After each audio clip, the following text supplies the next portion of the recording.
Namaste, welcome you all.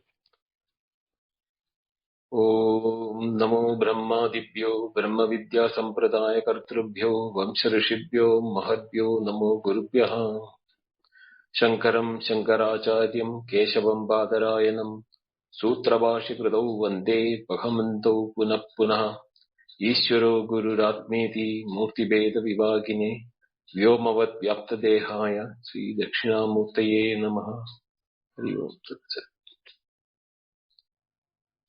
The Kathopanishad, as we have been seeing in the last so many sessions, Nachiketa's question 3 is all about the Upanishad. The philosophical aspect of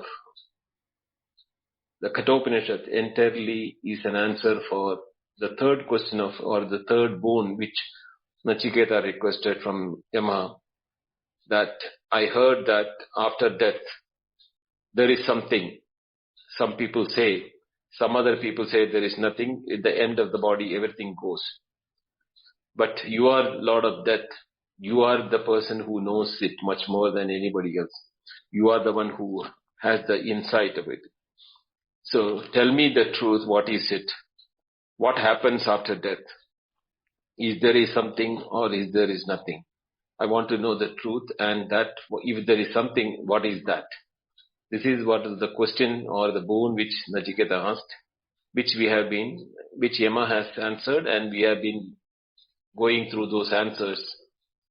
And having come to the state where Yama said that there is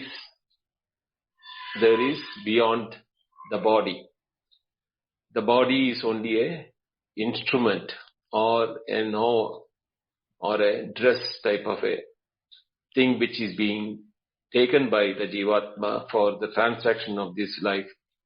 And after that, the body is discarded and there is something which is beyond the body. Now in this context, he has mentioned that many of those people who think that there is nothing beyond it are the people who say that there is only prana and prana apana when they stop. That is the breathing in and breathing out. Our breath stops. With that, the body ends and there is nothing beyond that.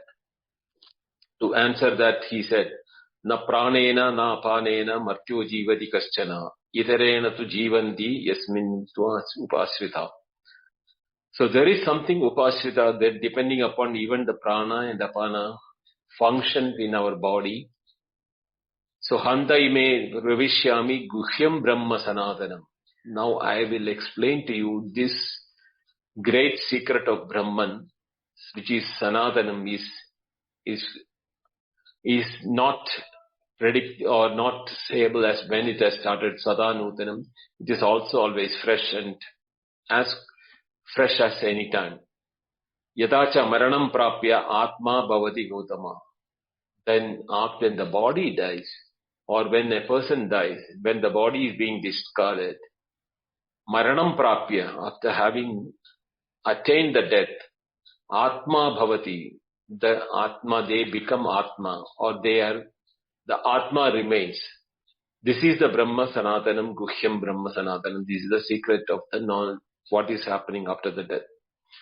In that case, we stopped in the last time the verse, Ya eshu supteshu jagarti kamam purusho nirmamana tadeva shukram tad brahma tadeva amrutamuchyate tasmin loka hasvita sarve tadu natye kaschana etad vaitat. This is verily that. What is to be understood that the one which is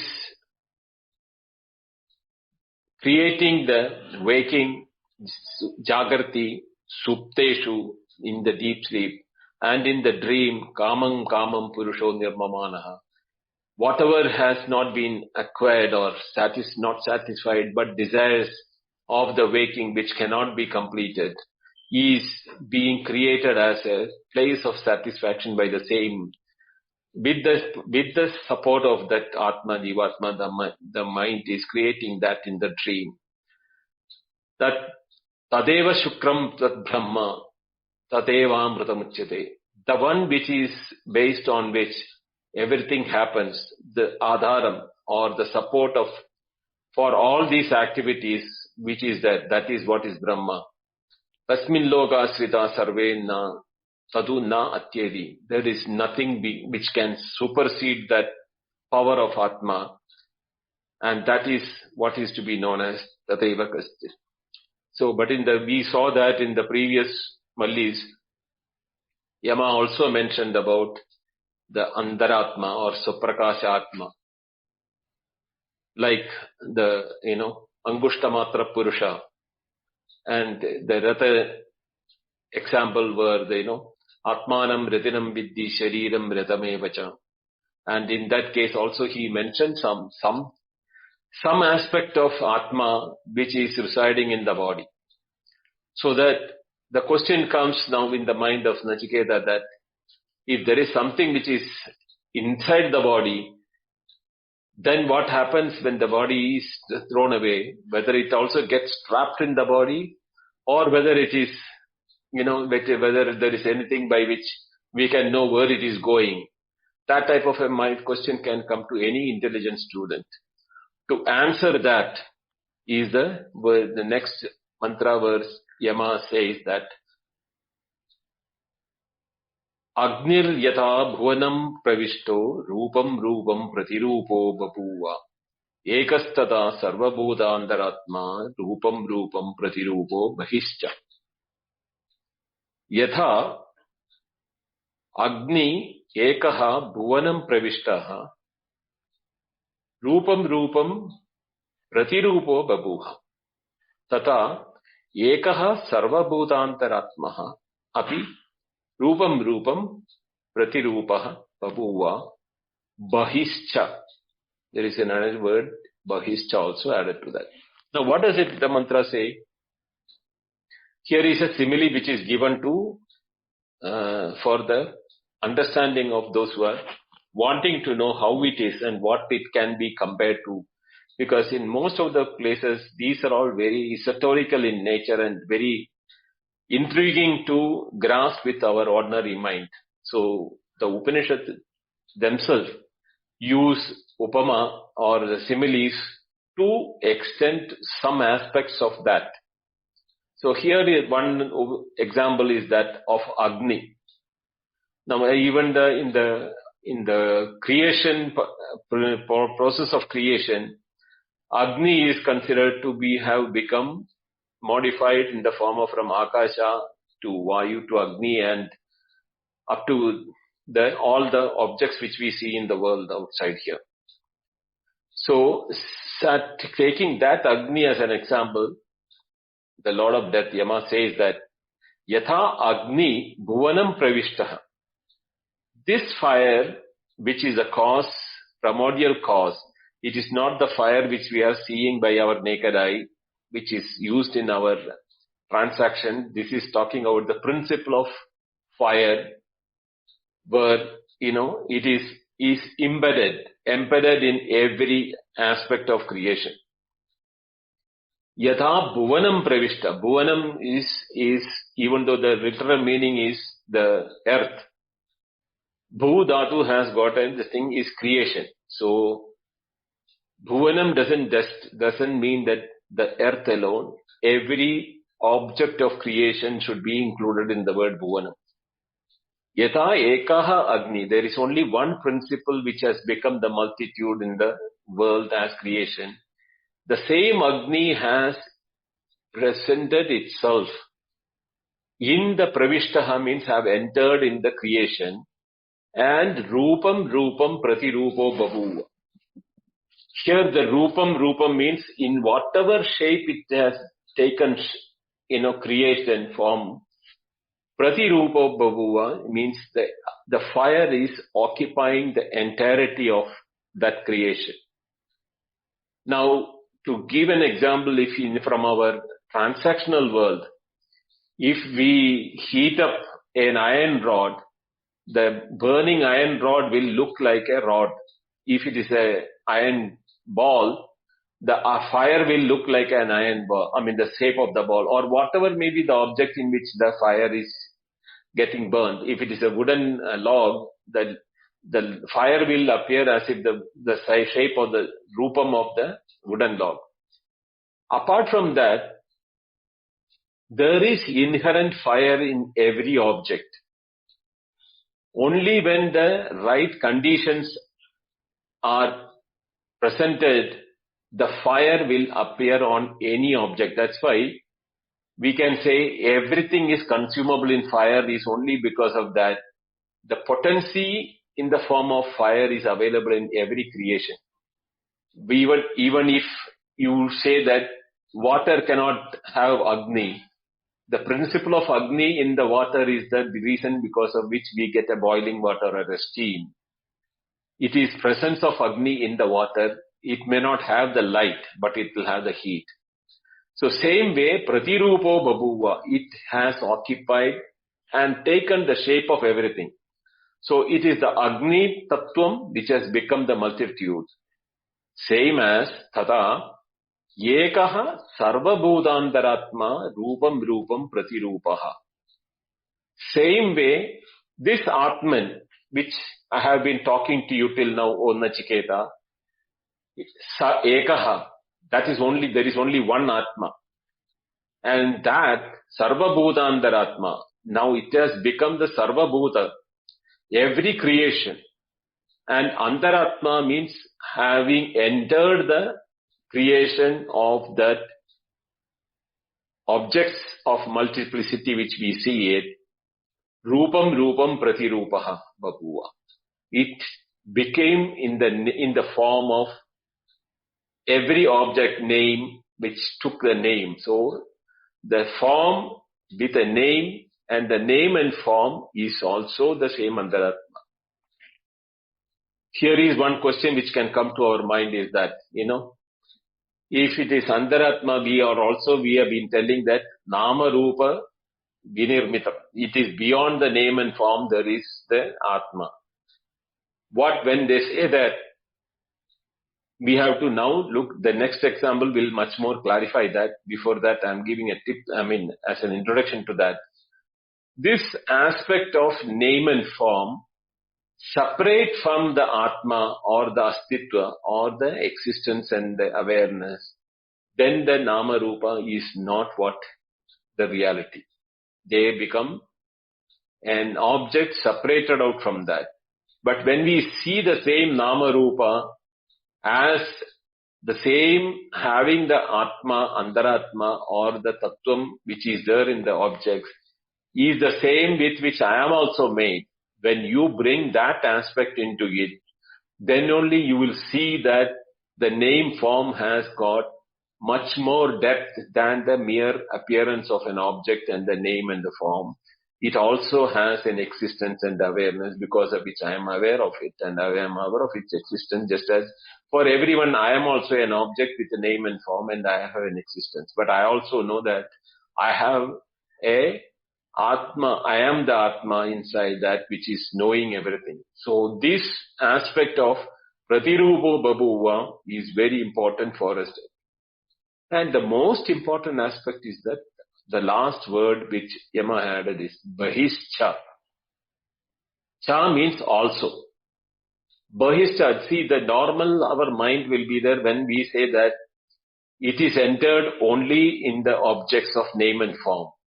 To ward off any doubt that it is only in the name and form of the object that this is appearing there, to make it very clear that it is not only there, it is Bahischa, means it is just not only inside, it is also there outside.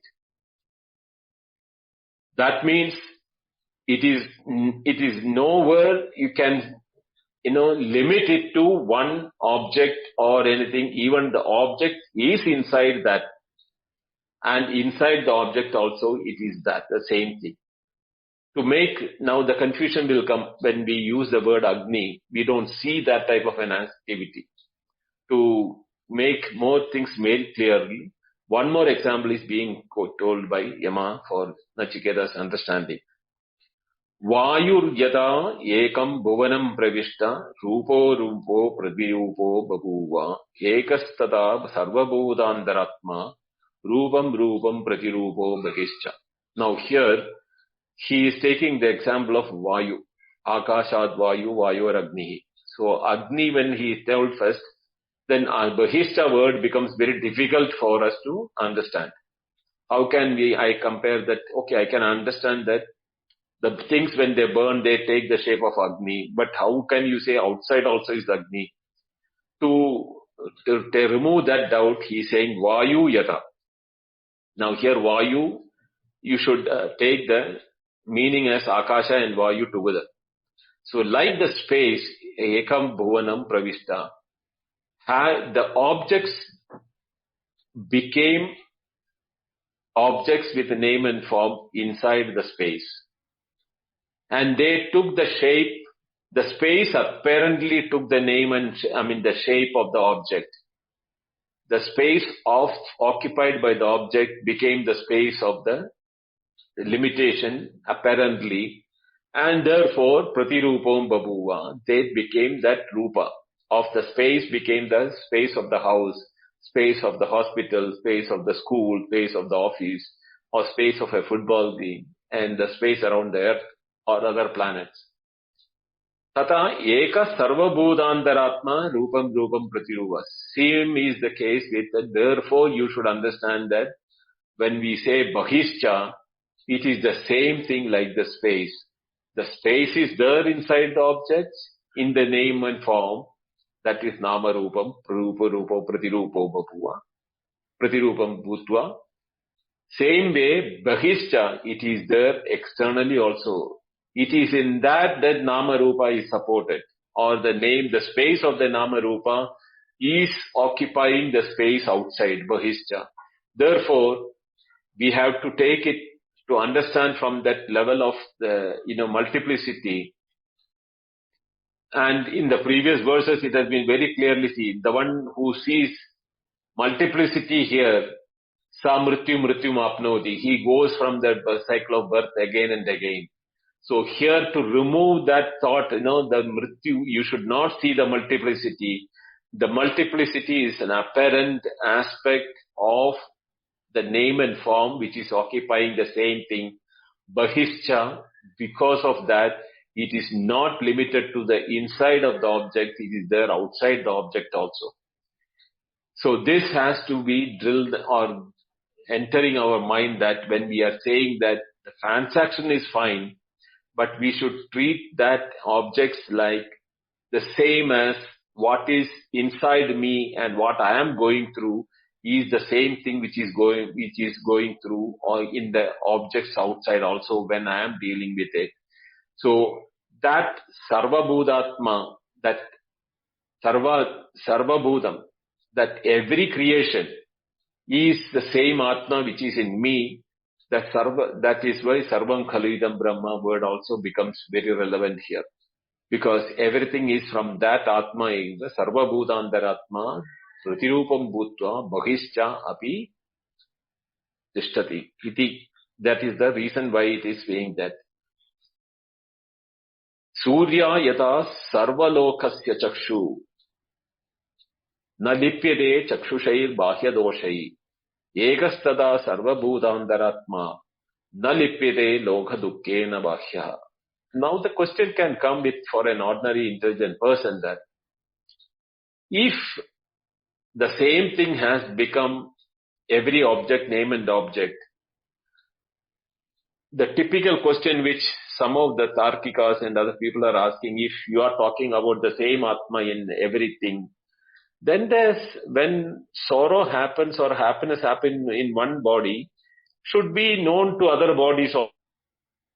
If Atma is one, then what is happening in one, happiness or sorrow happening in one body, may also equally affect the other bodies. So the happiness and sorrow of one person should be equally known by the other people also. That is the objection raised by some of the Tarkikas. So the same to that thought of a type of a thought can come in the mind of people who are listening to that. To remove such a doubt which can prop up in our mind is the mantra where says that Yata Suryaha sarva lokasya chakshuhu bahya doshai chakshushena lipyate tata eka sarva bhutandaratma bahyaha loka dukkhena na lipyate. Just as the sunlight, Surya, sarva lokasya chakshu, it is the one which is making every object visible to us by its sunlight. But sunlight, whether it falls on a in a gutter or in a, in a filthy place, or in a saintly place or a pious place or a devoted place or in one animal body or a human body or a tree or a mountain, wherever it illumines with equal respect and fervor with which we can see the objects. At the same time, the sun rays are never contaminated by whether it falls on a gutter or a filthy place or on a nice place or a better place. It is illumining everything with the same attitude. Tata, same way, Sarva Bhutandaratma, this Atma which is there, Ekaha, even though it is one in everything, Bahyaha, by Andaratma, Tada Bahya. It is there inside as well as outside. So even the one who is having the dukkha, the one who is not having the dukkha, at the same time, simultaneously it is present everywhere. And na loka dukkhena lipyate. It is neither tainted or nor affected by what is happening in the name and forms. Because asangaha, that it is in the form of space type of an attitude. The space in one pot which is filled with scented liquid, the next pot which is filled with a filthy item, the space inside may have the smell, but that doesn't mean the entire space is getting affected. It is the object inside the space which is smelling, not the space. But we superimpose that onto the objects and we feel that, that is the one which is good, which is bad. It is our chakshu, our way of looking at things, that this is good, this is bad, this is acceptable, this is not acceptable. This type of differentiation is brought by our own ignorance, because we do not see the reality of things in the world outside. But the sunlight and the Atma, one who or the Jnani who knows that I am Atma, Brahma, I am the Aham Brahmasmi, for him, he sees the reality in things. It doesn't mean that he is ignorant or he is insensitive to the things outside. He knows the truth. So, for him, it doesn't affect him. It doesn't doesn't mean that he will not react to it. Or he, wherever is possible, he is that is why in Krishna Bhagavad Gita says that Sarva Bhuta Hitairata. If Sarva Bhutandaratma Atma can only become Sarva Bhuta Hitairata when he knows that Hitam for everyone is, what is the Hitam? He is to remove the ignorance of those people who are suffering from that. It is the suffering is because of the ignorance which is not knowing the reality is the cause for it. So Jnani's attitude will be to Sarva Bhuta Hitairada, to remove that type of ignorance from the people. So Nad Lipyate, he is not tainted by that. He may act like anybody else in removing and helping the ignorance to be removed, knowing very well he is established in the truth. The person who is established in the truth can only tell the people who are not knowing the truth what is the truth and how to get out of your ignorance, because of which you are appearing and feeling that the suffering is real. The suffering is not real. It is for the Sharira, and you are not the Sharira. You are the Andaratma. You are the Atma with which the body itself is functioning, and not the one which is apparently called by the other people as their body. Eko vashi sarvabhutantaratma ekam rupam bahuta yak karoti tamatmastam yap anupashyanti dhiraha tesham sugam shashvatam na itaresham. Now he is starting to give what is the benefit of knowing this truth. Ekah sarvabhutantaratma, this one antaratma, and he is the Vashi. Vashi means he is controlled. Ishana, we heard another word for the same thing, Ishana, in the previous mantras. He is the one controlling as antaratma. Rupam bahuda karoti. He is the one who created all the rupas. The appearances of the multiplicity of the multiple waves is the same water. The ocean having created multiple waves, having made multiple waves, he doesn't see the multiplicity from his point of view. That from the point of the ocean, the multiple waves are ocean only. But the one who sees the multiplicity in the waves is not knowing the truth. Ye dhiraha tam asmatsam anupashyanti. The one dhiraha, dhimantaha, wise person, who sees and knows that his nature is the atmastam, tam asmatsam. I am that atma, not the body. So the multiplicity of the body is like the waves. The atma is the reality which is there in me, is the same thing in everything anda bahischa. It is there inside, it is there outside. It is one and only one. Eka sarva bhutantaratma. Tesham shashvatam sukham.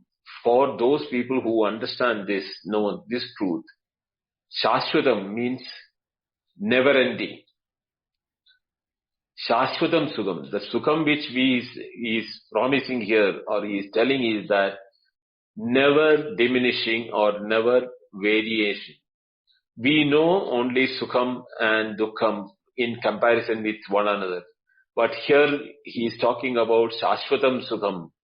What is that? It never goes, because that is the swarupa of the Atma.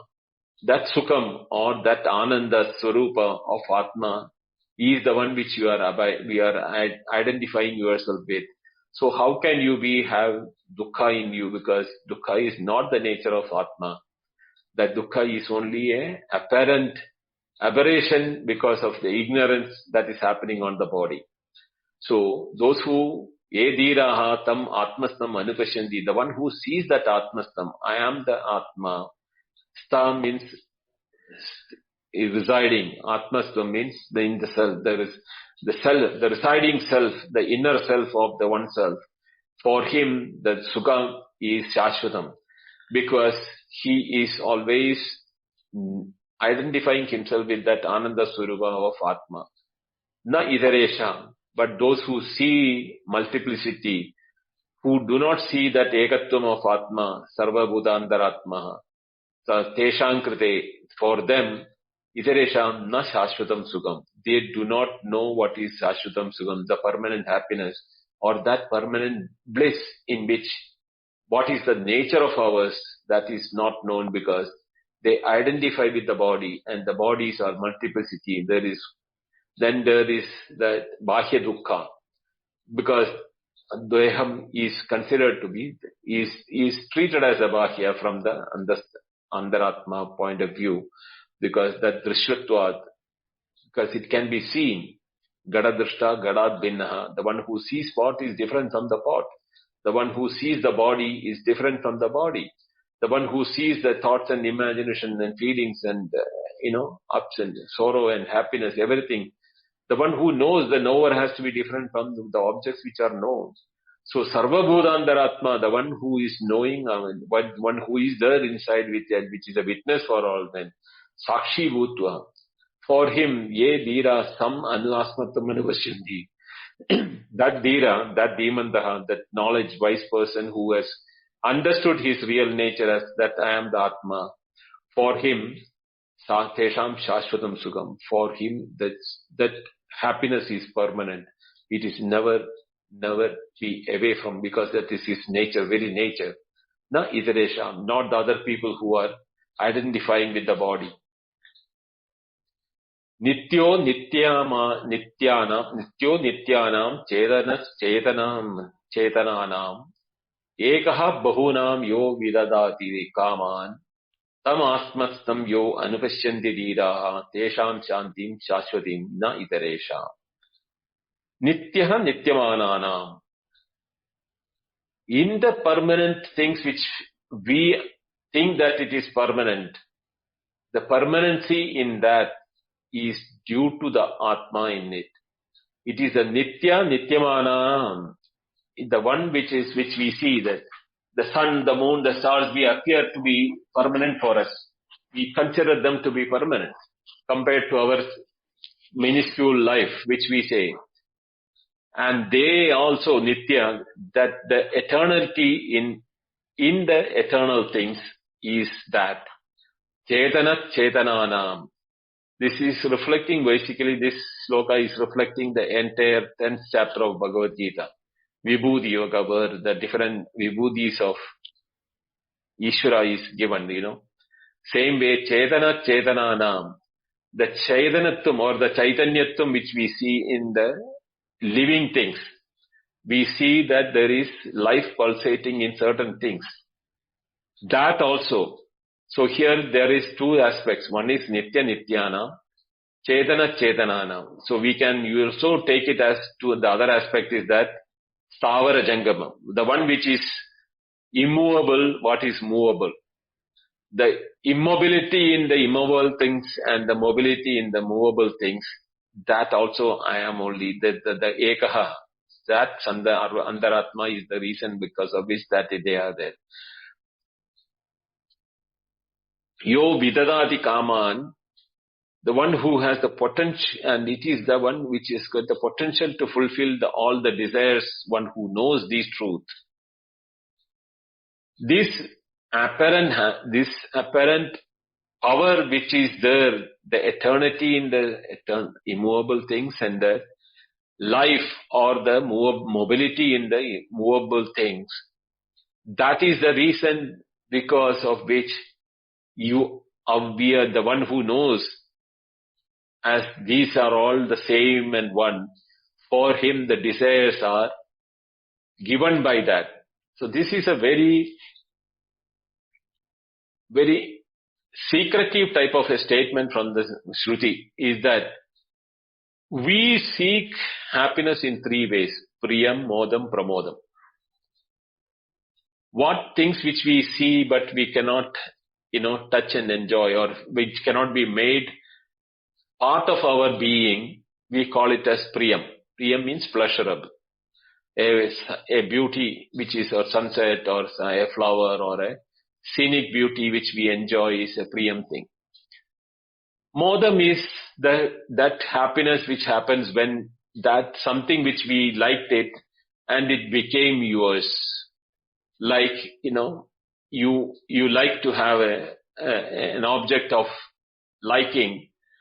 When it is not yours, you have a Priyam. When it becomes Modam. But when you start enjoying or, becoming the utility of that when happens, it is that state which is called Pramodam. So human beings can know only happiness in the three states: Priyam, Modam and Pramodam.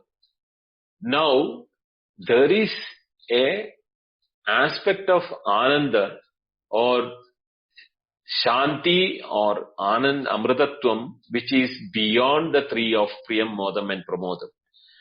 That is not understood by many of the people. But when here the mantra says Bahunam Yo Vidadati Kaman, here the Kaman is indicating about that aspect of desire which is beyond the Priya, Moda and Pramoda, that like ordinary objective happinesses which we can get. Tam Asmattam Ye Anupashyanti, the one who sees that Atmatvam in the mobile, in the immobile, and Sarvatra Bahuscha, Baharapi, Bahuna, Ye Tesham Shantim Shashwati, they get permanent peace. Shashwati Shanti.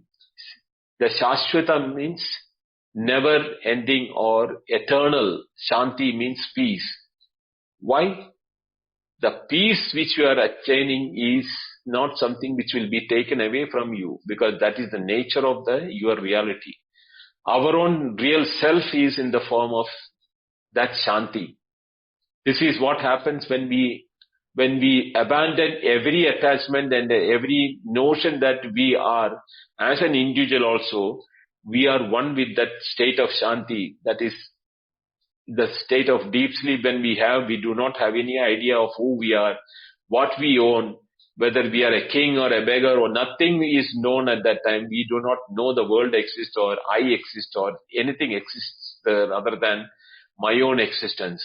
In that there is a Shashwati Shanti. But that Shanti in the case of deep sleep, what happens? It gets broken the moment we become aware of our individuality and we either go to dream or waking. But here he is saying that the Lord of Death, Yama, is saying to Nachiketa, Ye dhiraha tam atmatsam anupashyanti. The one who sees, anupashyanti here is not one visually sees. Anupashyanti word has got a great depth, is that one realizes it or one experiences as his own being. He becomes that atmastam. Te dhiraha tesham shantatim shashvatim. For him, the permanent peace is there. He enjoys that tranquility and the peace of deep sleep type. Even whether he is awake or dreaming or deep sleep, he is not affected by the changes of what happens in the body. He is the Atma, he is the Atmastam. And he, the one who has anupashyanti, who is the one who has experienced or identified his own being with that. For him, the Shanti or Shashvatam is permanent. Then comes one more shloka in the similar thing. Tat etat iti manyante anyadarsyam param sukham katam nu tat vijaniyam kimuvadi vibhati. Now the question can come. Etat tat iti. This is that. Etat vaitat. He has been telling till all the mantras. Etat vaitat. This is that. This is that. Now here comes the question of it. Tat etat iti. You have been telling etat iti. Manyante anirdishyam param sukham. That indefinable peace. Anirdeshyam paramam sukham. Indefinable peace.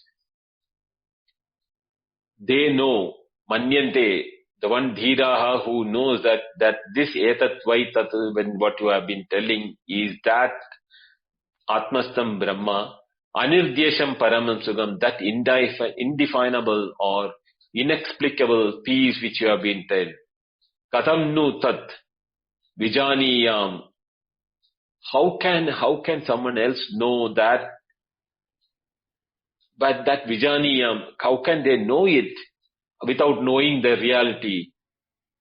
Unless you know that our own reality, how can they ever even imagine such existence of such a thing?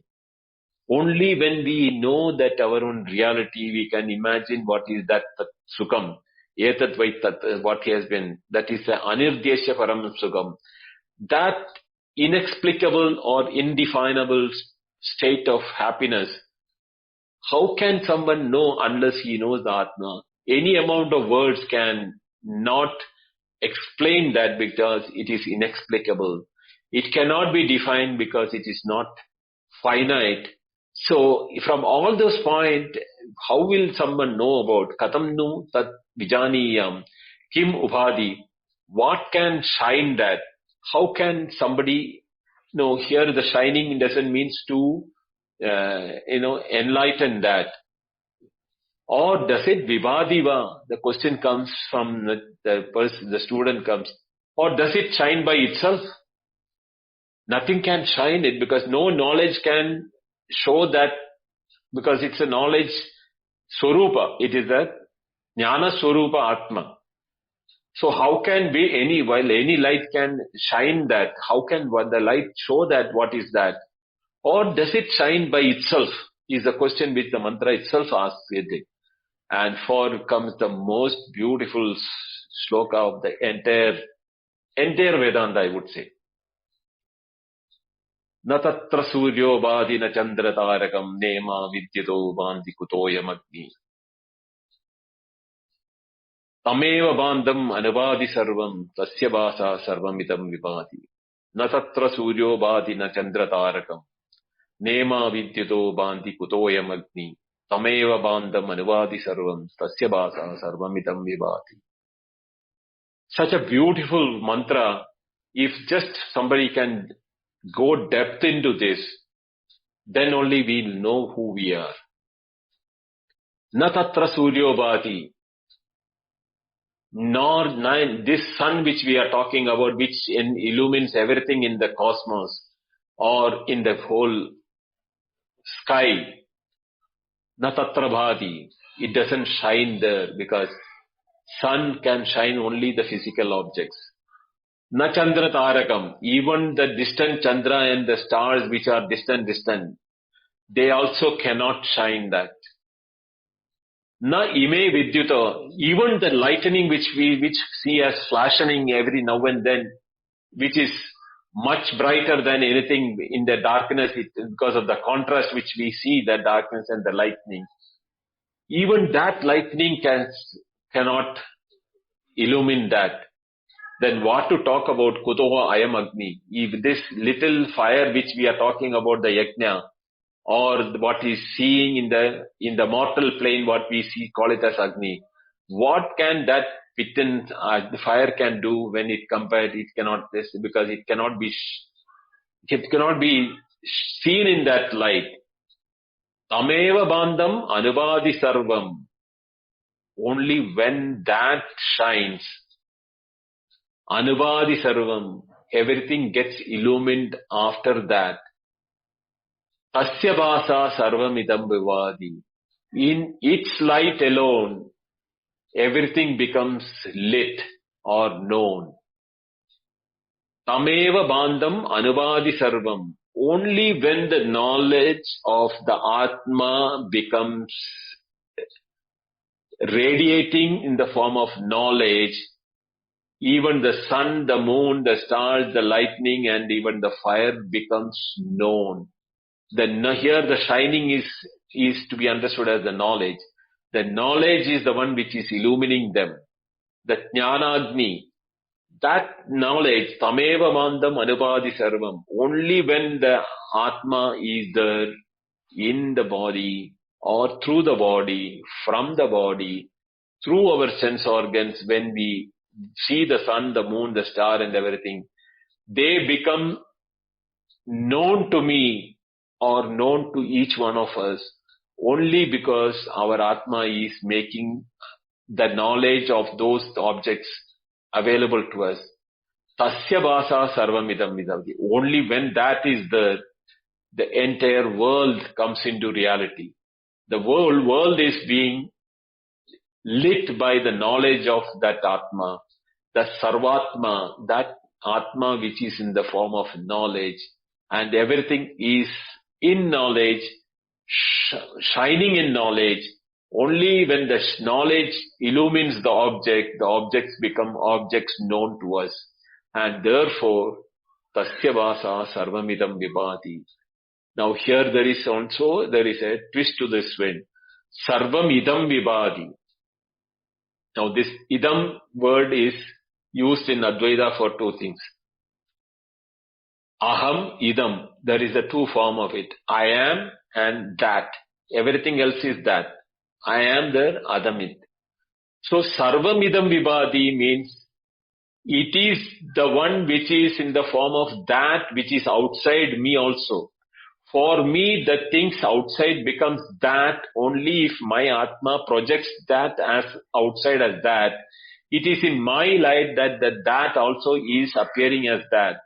So it is here we have to meditate upon that or contemplate on that and make it understand that it is my awareness which makes feel things are that other than that. The others or the other objects has no shining capacity to be independently existing and shining unless I illumine them as that. That aham, when I am illumining others, I call it as that. It is my illumination which is the one which is making it as that. Apart from that, even that is not existing separate. In my knowledge, everything exists. It is the knowledge which is supporting the existence of everything. So it is that and I are not separate. Just as I know myself, I know the things outside. So I am that Aham Brahmasmi or Tattvamasi when they are being told. It is from this light we have to see that it is this knowledge which is making everything known to us. And other than knowledge, there is nothing. Nena nanasti kinchana. There is nothing other than that. And with that, this Valli is finished here. And there are 19 more mantras in the next Valli, which we will do it in the next 2 classes and complete this Upanishad here. So today's thing, I'm finishing with the last mantra. Once more chanting that Natatra Suryo Bhadina Chandra Tarakam Nema Vidyuto Bhanti Kutoyam Agni Tameva Bhandam Anupati Sarvam Tasya Vasa Sarvamidam Vibhati. Om Purnamada Purnamidam Purnat Purnamudachyate Purnasya Purnamadaya Purnameva Vahishyate. Om Shanti Shanti Shanti. Hari Om. Shri Gurubhyo Namaha. Hari Om. Dhanyavada. Thank you everyone. Welcome, Srinivasji. Hi, Arbindoji. Very nice. I felt as if the whole Kathopanishad epic came to a climax today. That last mantra is also my favorite mantra. And I believe it's an inspiration for a lot of other writers and philosophers because I see that theme reoccurring many times. Like one thing that came to my mind immediately is one thing credited to Shankara called Ekashloki. And also there is one more, the fourth mantra of Dakshinamurti Stotra. All have this concept of Tameva Bhantam Anubhati Sarvam. Yeah. So very nice. It is there in the Gita also. Yeah. Literally copied into that. Yeah. This, as you said, one of the real things which, like one needs to really understand this, and that's why, it's very beautiful. I'm unable, like I'm overwhelmed actually. This is like the climax of Kathopanishad, I feel like. Yeah, it's a mantra which one can contemplate for entire life. Still, you cannot get into the depth of that mantra. Namaste, Nityaji. I have no question. I just wanted to, read. Especially it kind of like builds up the sun and all the things which we think are great, and in one stroke it kind of throws them all out of the window. That is like very poetically put also. Very nice actually. Right. Because he said, Eka Surya Sarva Bhudandaratma. Then here he says, Natatra Suryo Vadina Chandradare. So he brushes out everything. Yeah, really poetic, like super actually. Yeah.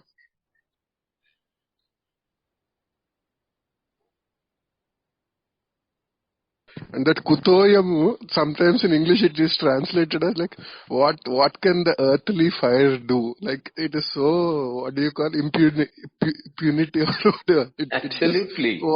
Yeah. Because he is referring to the Surya, the stars, the lightning, and in front of all those things, what can the earthly fire stand, in comparison with that? And all of them are still nothing unless the knowledge or that awareness shines on them. Then none of them exist also.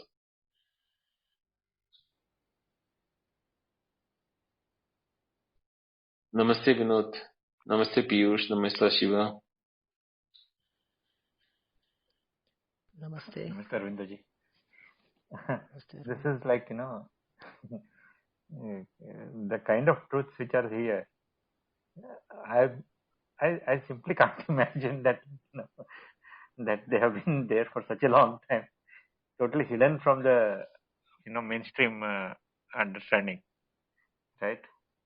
So this is like height of things, I would say. I mean, this is just too much of depth. Yeah. Such an ancient kind of work, which we don't even know the origin of. Right? I wanted that. Yeah, and I just wanted to say that I was in some clubhouse rooms where they even debate about what exists first, darkness or light.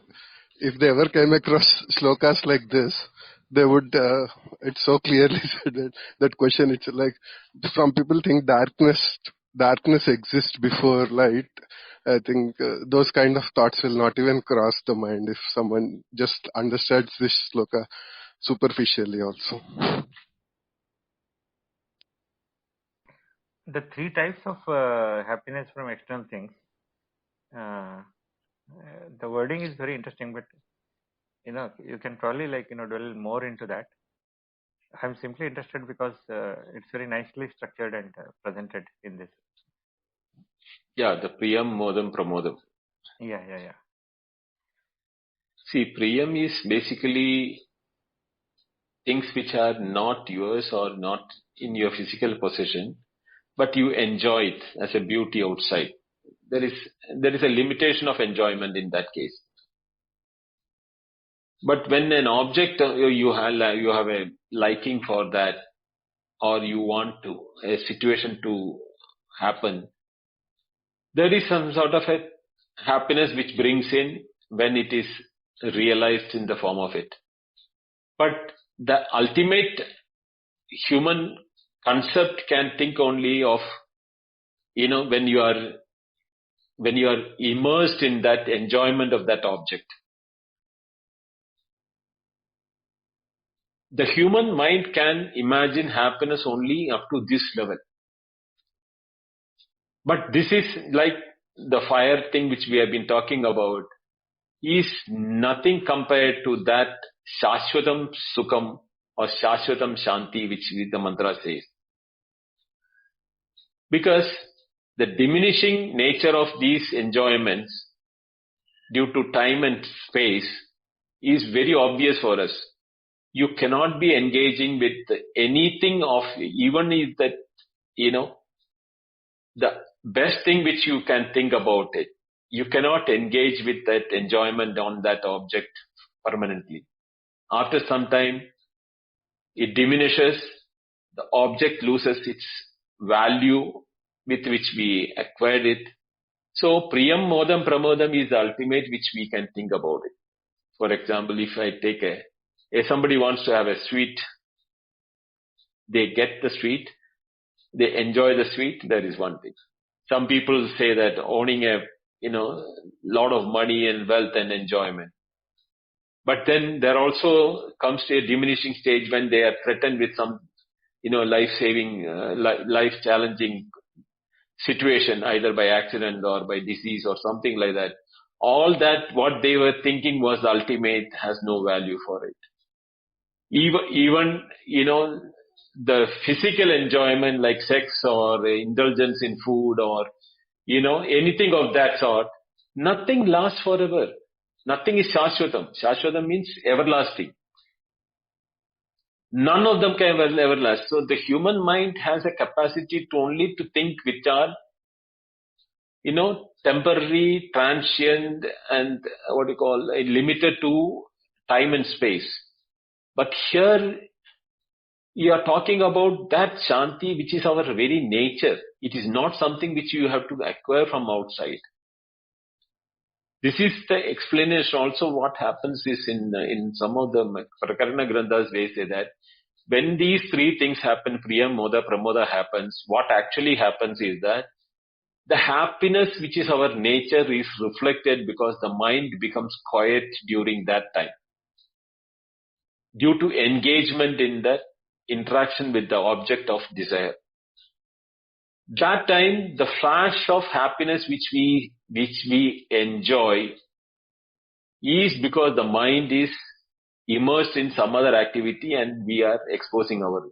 So when the mind is totally zero in our deep sleep, we have that happiness, but we are not able to define it.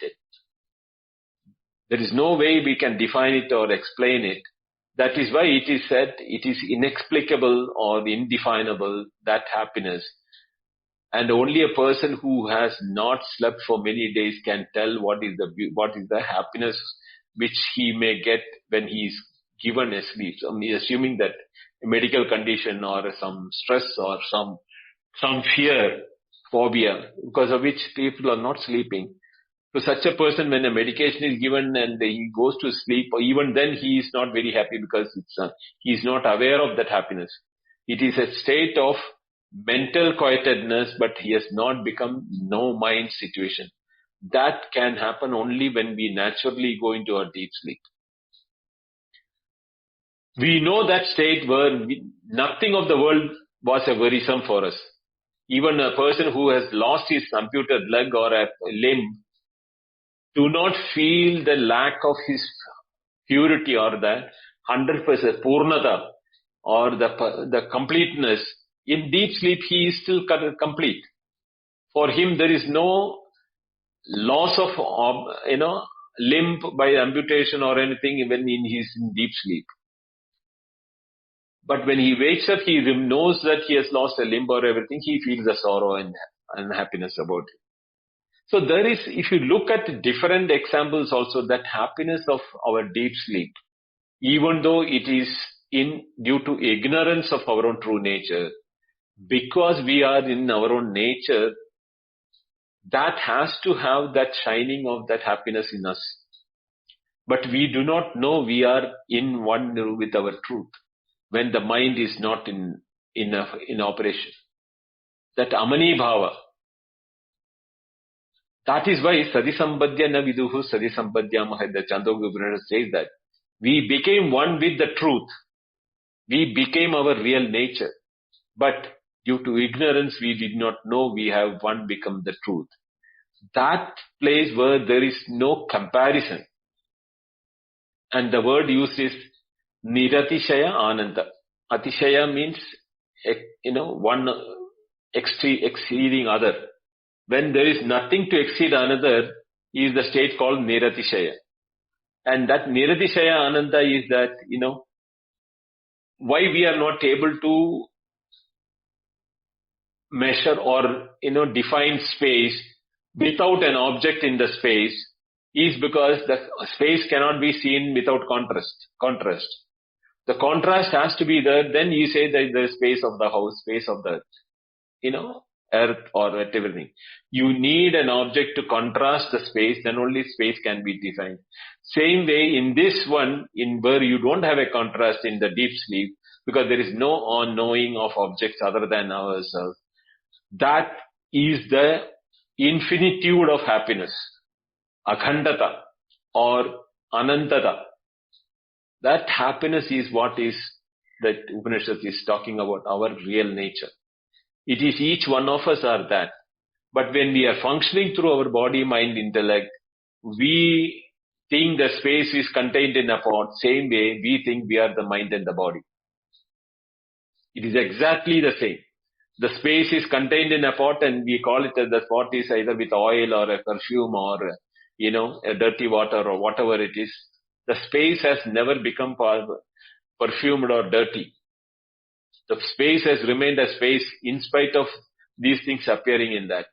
Same way, our body, mind and ego and intellect appearing in awareness do not touch our real nature. We are as pure as that ever.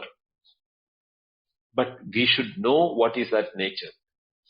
But our identification with the intellect and the ego and the body and the mind is so deep that to detach from them and look to our true nature is difficult. That is why these Upanishads and the things like that come for help and help us to do that.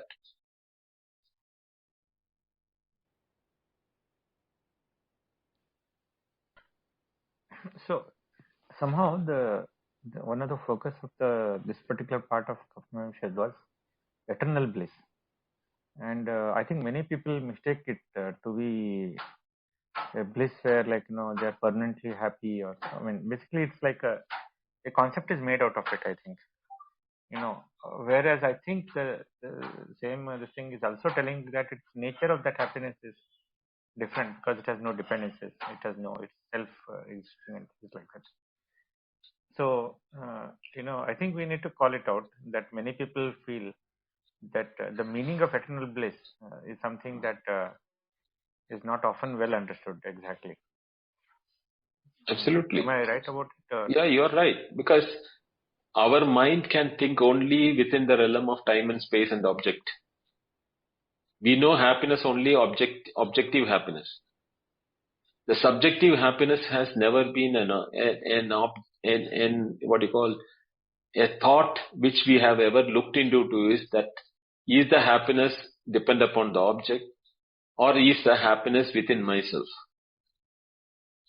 That analysis only should start making us to think, where does the happiness lie? Is it in the object? If that is in the object, the same object at all time should give happiness to all the people at all the time. But that is not seen. That means the object is not the cause for the happiness. But we assume that object is giving us happiness.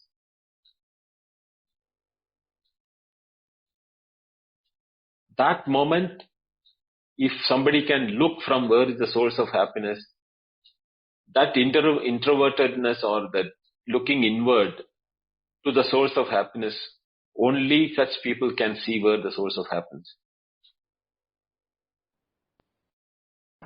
And also I like the use of the word na itaresham. So where it seems to be saying that if you think something else will give you similar happiness, then it is not like that, or something like that. Two shlokas continuously end with na itaresham. So Right. so that is that way some of the things are made very solid, like confirmed kind of thing.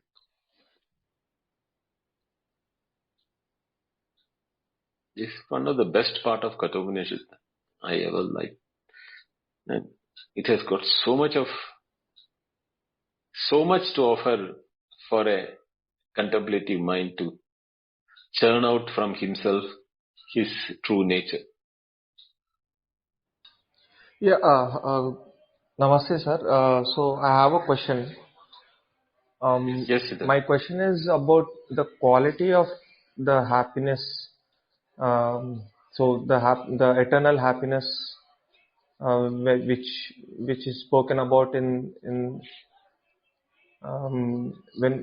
in the Parabrahman state, and the happiness which we receive from objects.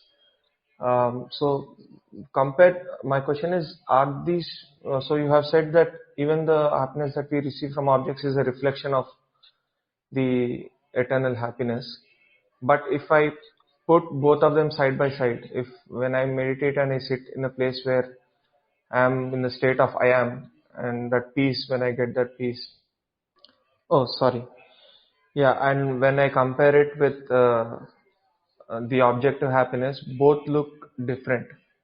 My question is, why is that like that? Yeah, it's just like looking at the sun and looking at the reflection of a sun in either a water or a mirror. You have the difference between the two, no? An example to be given. Because the moment we see the happiness, we can think of happiness only in relation with objects. The objectless happiness is available to us when we cannot, we can see that only when we de-identify the objective happiness in a state where the objects are not available. Other than that, every happiness in other places where that is experienced, it is a reflected happiness. That's why all we can say, because the limitation of the object, space and time will diminish the entirety of that happiness. Like sunlight gets diminished to a small piece of mirror or a small water pot body or something like that. But the light of the sun, it is not only falling on the earth, it is there around the sun, not towards the earth alone, opposite direction. All the 360 degrees it is there. Even the entire sunlight falling on one part of the earth, we cannot imagine with our mind. Then what to say about the reflected sunlight on a piece of mirror compared to the entirety of the sun? That is why it is said that anantata, infinitude or indescribable or indefinable type of a nature is that happiness of it. Because mind cannot go to that level. Mind cannot fathom that. Because it is beyond the capacity of the mind to even think about it. But at the same time, we need mind because that is the only instrument we have in our transaction with which we can do that. So using the mind, cross over the mind, like a pole vaulter does that. Use the pole, cross over the bar and leave the pole. Let it fall wherever it wants to. You have succeeded in achieving your goals. See the happiness not limited to the objects. It is an infinity, and infinity is not the capacity of the mind to know what is infinity. I think, Raj, we can close the room. Jadavedaji, you are there? Yes, sir. If anyone has any question or they want to add something to this conversation, you can please come up and say that, or we will be closing the room shortly and beginning in another room.